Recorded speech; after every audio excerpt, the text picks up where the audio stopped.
Hello everyone, I hope you all ಚೆನ್ನಾಗಿದ್ದೀರಾ ಅಂತ ಅಂದ್ಕೊಂಡಿದ್ದೀನಿ. Welcome to Chethu's kitchen. Hotel ಸ್ಟೈಲಲ್ಲಿ ಇಡ್ಲಿ ಜೊತೆಗೆ ತರಕಾರಿ ಸಾಂಬಾರನ್ನ ಯಾವ ಥರ ಮಾಡೋದು ಅಂತ ಹೇಳ್ಕೊಡ್ತೀನಿ ಬನ್ನಿ. ತುಂಬಾ ಸಿಂಪಲ್ ಆಗಿದೆ ಮತ್ತು ಸಖತ್ ಟೇಸ್ಟಿ ಆಗಿರೋ ಸಾಂಬಾರ್ ಇದು. ಇಡ್ಲಿಗಂತೂ ಮಾಡಿಸಿರೋ ಸಾಂಬಾರು ಅಂತಲೇ ಹೇಳ್ತೀನಿ. ಮಾಡೋದು ಯಾವ ಥರ ಅಂತ ಹೇಳ್ಕೊಡ್ತೀನಿ ಬನ್ನಿ. ಮೊದಲು ನಾನು ಕುಕ್ಕರ್ನ ತೊಗೊಂಡು ಇದಕ್ಕೆ 1.5 ಲೋಟದಷ್ಟು ನಾನು ತೊಗರಿಬೇಳೆನ ಹಾಕ್ಕೊಂಡಿದ್ದೀನಿ. ಈ ಬೇಳೆನ ನಾನು ತೊಳೆದ್ಬಿಟ್ಟು ತೊಗೊಂಡು ಬರ್ತೀನಿ. ಇವಾಗ ತೊಳೆದ್ಬಿಟ್ಟು ತೊಗೊಂಡು ಬಂದಿದ್ದಾದಮೇಲೆ ಇದಕ್ಕೆ ಬೇಯೋದಕ್ಕೆ ಎಷ್ಟು ನೀರು ಬೇಕಲ್ವ ಅಷ್ಟು ನೀರನ್ನು ಹಾಕ್ಕೊಂಡು ಒಂದು ಚಿಟಿಕೆ ಅಷ್ಟು ಅರಿಶಿನ, ಆಮೇಲೆ ಸ್ವಲ್ಪ ಕುಕ್ಕಿಂಗ್ ಆಯಿಲ್ನ ಹಾಕ್ಕೊಂಡ್ಬಿಟ್ಟು ಇದನ್ನು ಬಾಯ್ಲ್ ಮಾಡೋದಕ್ಕೆ ಇಡ್ತೀನಿ. 3 ವಿಸಲ್ ಅಷ್ಟು ಹಾಕಿಸ್ಕೊತೀನಿ, ನಾನು ಜಾಸ್ತಿ ಹಾಕಿಸ್ಕೊಳ್ಳೋದಿಲ್ಲ. ಆಮೇಲೆ ಸ್ವಲ್ಪ ಉಪ್ಪನ್ನು ಹಾಕ್ಕೊತೀನಿ. ಏನಕ್ಕಂದರೆ ಬೇಳೆ ಜೊತೆಗೆ ಉಪ್ಪಿದ್ರೆ ಚೆನ್ನಾಗಿ ಬೇಳೆ ಟೇಸ್ಟ್ ಬರುತ್ತೆ ಸಾಂಬಾರಲ್ಲಿ. ಸೊ ಹಂಗಾಗಿ ಇದನ್ನು ಕುಕ್ಕರು ಇಡ್ತಾ ಇದ್ದೀನಿ ನಾನು ಸ್ಟವ್ ಮೇಲೆ. ನಾನಿಲ್ಲಿ ತರಕಾರಿನ ಬೀನ್ಸು, ಕ್ಯಾರೆಟು, ಆಲೂಗಡ್ಡೆ, ಕುಕುಂಬರು, ಆಮೇಲೆ ಮೂಲಂಗಿ, ಬದನೆಕಾಯಿ ಎಲ್ಲನೂ ಒಂದು ಕುಕ್ಕರ್ಗೆ ಹಾಕ್ಕೊಳ್ತಾ ಇದ್ದೀನಿ. ನಾವಿಲ್ಲಿ ಅದ್ರ ಜೊತೆಗೆ ಬೇಳೆ ಜೊತೆಗೆ ಏನಕ್ಕೆ ಬೇಯೋದಕ್ಕೆ ಇಡಲಿಲ್ಲ ಅಂದರೆ ಜಾಸ್ತಿ ಬೆಂದೋಗ್ಬಿಡುತ್ತೆ ಇದು ತರಕಾರಿ ಎಲ್ಲ. ಸೊ ಹಂಗಾಗಿ ಬೇರೆ ಕುಕ್ಕರಲ್ಲಿ 1 ವಿಸಲ್ಲು ಕೂಡ ಹಾಕಿಸ್ಕೊಳ್ಳೋದಿಲ್ಲ. 1 ವಿಸಲ್ ಆಗೋಕ್ಕಿಂತ ಮುಂಚೆನೇ ನಾನು ಸ್ಟೋವ್ನ ಆಫ್ ಮಾಡ್ತೀನಿ. 1 ವಿಸಲ್ ಹಾಕಿಸ್ಕೊಂಡ್ರೆ ಜಾಸ್ತಿ ಬೆಂದೋಗ್ಬಿಟ್ಟಿರತ್ತೆ. ಸೊ ಹಂಗಾಗಿ 1 ವಿಸಲ್ ಕೂಡ ಹಾಕಿಸ್ಕೊಳ್ಳೋದಿಲ್ಲ. ಸ್ವಲ್ಪ ನೀರು ಹಾಕ್ಕೊತೀನಿ. ಒಂದು ಅರ್ಧ ಲೋಟ ಹಾಕ್ಕೊಂಡ್ರೆ ಸಾಕು. ಇದಕ್ಕೆ ಸ್ವಲ್ಪ ಉಪ್ಪನ್ನು ಹಾಕ್ಕೊಂಡ್ಬಿಟ್ಟು 1 ವಿಸಲ್ಕಿಂತ ಮುಂಚೆನೇ ನಾನು ಸ್ಟೋವ್ನ ಆಫ್ ಮಾಡ್ಕೊತೀನಿ. ಜಾಸ್ತಿ ನೀವು ತರಕಾರಿನ ಬೇಯಿಸ್ಕೊಂಡ್ರೆ ನಿಮಗೆ ಸಾಂಬಾರು ಟೇಸ್ಟ್ ಬರೋದಿಲ್ಲ. ಸ್ವಲ್ಪ ಗಟ್ಟಿಯಾಗಿಯೇ ಇರಬೇಕು ತರಕಾರಿ, ಆ ಥರ ಬೇಯಿಸ್ಕೋಬೇಕು.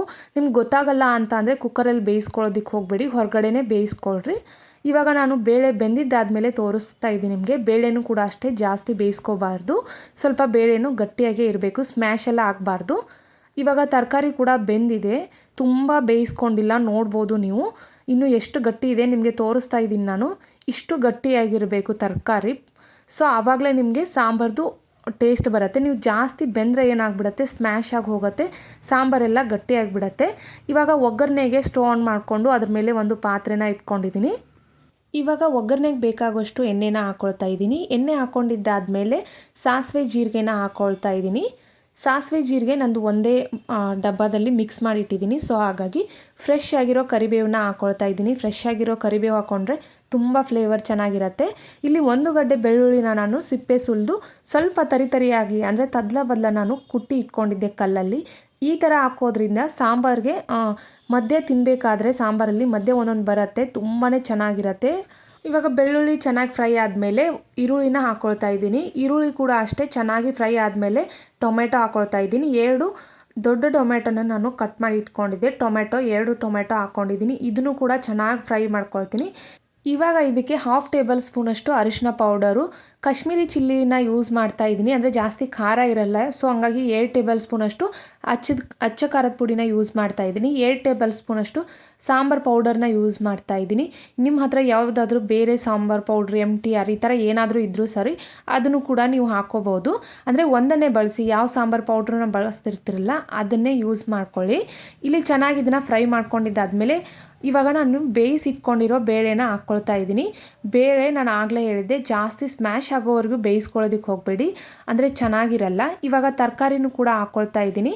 ತರಕಾರಿ ಹಾಕ್ಕೊಂಡ್ಬಿಟ್ಟು ಕುಕ್ಕರ್ನ ತೊಳೆದ್ಬಿಟ್ಟು ಮತ್ತೆ ನಮಗೆ ಎಷ್ಟು ನೀರು ಬೇಕಲ್ಲ ಎಕ್ಸ್ಟ್ರಾ ಅಷ್ಟು ನೀರನ್ನು ಹಾಕ್ಕೊಳ್ತೀನಿ. ಇವಾಗೆಲ್ಲ ನೀರು ಹಾಕ್ಕೊಂಡಿದ್ದಾದಮೇಲೆ ಒಂದು 1/2 ಟೇಬಲ್ ಸ್ಪೂನಷ್ಟು ಮತ್ತೆ ಉಪ್ಪನ್ನು ಹಾಕ್ಕೊಳ್ತಾ ಇದ್ದೀನಿ. ಇವಾಗ ನಾನು 1/2 ಲೆಮನ್ನ ಹಾಕ್ಕೊಳ್ತಾ ಇದ್ದೀನಿ. ಈ ಥರ ಸ್ಕ್ವೀಸ್ ಮಾಡ್ಕೊಳ್ತಾ ಇದ್ದೀನಿ. ಲೆಮನ್ ಹಾಕೋದ್ರಿಂದ ಸಖತ್ತಾಗಿ ಟೇಸ್ಟ್ ಬರುತ್ತೆ ಮತ್ತು ಹೋಟೆಲ್ ಥರ ಇದು ಫ್ಲೇವರು ಬರುತ್ತೆ. ಆಮೇಲೆ ಟೇಸ್ಟ್ ಕೂಡ ಅಷ್ಟೇ, ಲೆಮನ್ ಹಾಕೋದ್ರಿಂದ ಸಾಂಬಾರು ಟೇಸ್ಟು ತುಂಬಾ ಚೆನ್ನಾಗಿ ಬರುತ್ತೆ. ಇಡ್ಲಿ ಜೊತೆ ಸಾಂಬಾರು ಮಾಡಬೇಕಾದ್ರೆ ನೀವು ಲೆಮನ್ ಬಳಸಿದ್ರೇ ತುಂಬಾ ಒಳ್ಳೆಯದು ಅಂತ ಹೇಳೋದಕ್ಕೆ ಇಷ್ಟಪಡ್ತೀನಿ. ಆಮೇಲೆ ಹೋಟೆಲಲ್ಲೂ ಕೂಡ ಅಷ್ಟೇ ಲೆಮನ್ನ ಬಳಸ್ತಾರೆ. ಇವಾಗ ಮೇನ್ ಸೀಕ್ರೆಟ್ ಏನಪ್ಪ ಅಂದರೆ ಹೋಟೆಲ್ ಸ್ಟೈಲಲ್ಲಿ ನಿಮಗೆ ಟೇಸ್ಟ್ ಬರಬೇಕು ಅಂದರೆ ಒಂದು 1/2 ಟೇಬಲ್ ಸ್ಪೂನು ಇಲ್ಲ 1 ಟೇಬಲ್ ಸ್ಪೂನಷ್ಟು ನೀವು ಬೆಲ್ಲ ಅಥವಾ ಸಕ್ಕರೆನ ಬಳಸ್ಕೋಬೇಕು. ಸಕ್ಕರೆಗಿನ್ನ ಬೆಲ್ಲನೇ ಬಳಸಿ, ತುಂಬಾ ಒಳ್ಳೆಯದು, ಟೇಸ್ಟ್ ತುಂಬಾ ಚೆನ್ನಾಗಿರುತ್ತೆ. ನೀವು ಹುಣಸೆ ಹಣ್ಣು ಬಳಸೋದಕ್ಕಿಂತ ನೀವು ಲೆಮನ್ ಬಳಸಿದರೆ ಟೇಸ್ಟ್ ಚೆನ್ನಾಗಿ ಬರುತ್ತೆ ಅಂತ ಹೇಳೋದಕ್ಕೆ ಇಷ್ಟಪಡ್ತೀನಿ. ಇಡ್ಲಿ ಜೊತೆಗೆ ಸಾಂಬಾರಂತೂ ಅದ್ಭುತವಾಗಿರುತ್ತೆ. ನೀವೇನಾದರೂ ಸಾಂಬಾರು ಟೇಸ್ಟ್ ಚೆನ್ನಾಗಿದೆ, ಉಪ್ಪು ಖಾರ ಹುಳಿ ಎಲ್ಲ ಕರೆಕ್ಟಾಗಿದ್ದರೆ ಮಧ್ಯಾಹ್ನ ಈ ಥರ ಚೆನ್ನಾಗಿ ಕುದೀತಾ ಇರುತ್ತೆ. ನೀವು ಹೈ ಫ್ಲೇಮಲ್ಲಿ ಇಟ್ಟರೂ ಕೂಡ ಅಷ್ಟೇ ಮಧ್ಯಾಹ್ನ ಕುದೀತಾ ಇರತ್ತೆ. ನೀವೇನಾದರೂ ಇದರಲ್ಲಿ ಯಾವುದಾದ್ರೂ ಅಂದರೆ ಉಪ್ಪು ಅಥವಾ ಜಾಸ್ತಿ, ಇಲ್ಲ ಉಪ್ಪು ಕಡಿಮೆ, ಹುಳಿ ಕಡಿಮೆ, ಖಾರ ಕಡಿಮೆ ಈ ಥರ ಏನಾದರೂ ಆಗಿದ್ದರೆ ಸಾಂಬಾರು ಉಕ್ಕಿ ಮೇಲೆ ಬರುತ್ತೆ. ಉಕ್ಕಿ ಮೇಲೆ ಬಂದು ಪಾತ್ರೆಯಿಂದ ಆಚೆ ಬಿದ್ದೋಗುತ್ತೆ, ಆ ಥರ ಆಗುತ್ತೆ. ಸಾಂಬಾರು ಒಳಗಡೆನೆ ಕುದಿಬೇಕು ಅಂತ ಅಂದರೆ ನಿಮ್ಮದು ಉಪ್ಪು ಖಾರ ಹುಳಿ ಎಲ್ಲ ಕರೆಕ್ಟಾಗಿದ್ದಾಗ ಮಾತ್ರ ಚೆನ್ನಾಗಿ ಒಳಗಡೆನೆ ಈ ಥರ ಕೊತ ಕೊತ ಅಂತ ಕುದೀತಾ ಇರುತ್ತೆ ಸಾಂಬಾರು. ಇವಾಗ ನಾನು ಟೇಸ್ಟ್ ಕೂಡ ನೋಡಿದೆ, ಸಖತ್ತಾಗಿತ್ತು, ಎಲ್ಲ ಪರ್ಫೆಕ್ಟ್ ಆಗಿದೆ ಸಾಂಬಾರ್ದು ರುಚಿ. ಸೊ ಹಂಗಾಗಿ ಒಳಗಡೆನೆ ಸಾಂಬಾರು ಕುದೀತಾ ಇದೆ. 3 ವರ್ಷದ ನನ್ನ ಮಗ ಅಂತೂ ಇಷ್ಟು ಸಾಂಬಾರನ್ನ ಇಷ್ಟಪಟ್ಟು ತಿಂತಾನೆ ಅಂದರೆ ನೀವು ನಿಜವಾಗ್ಲೂ ನಂಬಲ್ಲ. 3 ವರ್ಷ ಅವನಿಗೆ ಇಡ್ಲಿಗಿನ್ನ ಸಾಂಬಾರೇ ಜಾಸ್ತಿ ಕುಡಿತಾನೆ. ಅಮ್ಮ ಸಾಂಬಾರು ಹಾಕು, ಇನ್ನು ಅಮ್ಮ ಸಾಂಬಾರು ಹಾಕು ಅಂತ ಪದೇ ಪದೇ ಸಾಂಬಾರು ಹಾಕಿಸ್ಕೊತಾನೆ. ಅಷ್ಟು ಟೇಸ್ಟ್ ಚೆನ್ನಾಗಿರುತ್ತೆ. ಹೋಟೆಲಲ್ಲಿ ಏನು ಟೇಸ್ಟ್ ಇರತ್ತಲ್ಲ ಅದಕ್ಕಿಂತ ಚೆನ್ನಾಗಿರುತ್ತೆ ಸಾಂಬಾರು ಟೇಸ್ಟ್ ಅಂತೂ.